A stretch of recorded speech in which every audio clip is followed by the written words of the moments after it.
Good afternoon. Thanks for joining us. Jeff is off. A family's fight to save a memorial waterfall is dealt a major blow this week. The Oconto County Zoning Committee votes to deny a variance, allowing the structure to stay up on the Magnan property. Concerns have been raised it's too close to the shoreline of Reservoir Pond. It's a story we've been following since October.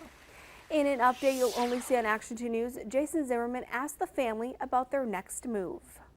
It was back in October that Action 2 News spoke with Lori and Dave Magnan at their house along the shoreline of Reservoir Pond in Townsend as they showed off a memorial waterfall constructed by their son Colin, honoring his sister Tricia, who passed away in February of 2021.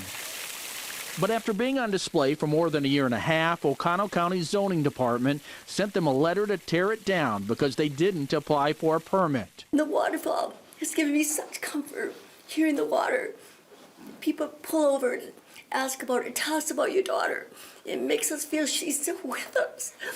Efforts this week to seek a variance failed with a unanimous committee vote after the county defined the waterfall as a structure, requiring it to be at least 35 feet away from the shoreline. I must highlight that all features of this project are constructed from natural flagstone, and all rules and practices related to erosion and pollution in a shoreline were stringently followed during the construction of this small project. Besides the family, others spoke out during a public hearing on both sides of the issue. If you grant this variance, then it's opening a Pandora's box. Every project that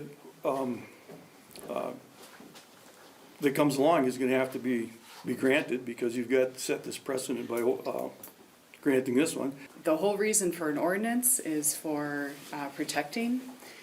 However, the whole reason for variances is to be able to have that leniency. Support for keeping the waterfall led to a GoFundMe page and donations covering the $1,500 fee for a variance application. Going back, I definitely would not have jumped up this project in the first place, knowing the outcome. It's taken my the loss of my sister and made it and amplified it and made it worse. I'm sad about the decision, but I'm not surprised. I'm overwhelmed with all the community support that we've received. I was hoping that it would trigger change, and maybe in the future it will. The family has 30 days to appeal this decision in court. They're also working with the DNR right now to address shoreline concerns with them. At this point, they're evaluating all of those options to avoid having to tear this waterfall down. Jason Zimmerman, Action 2 News.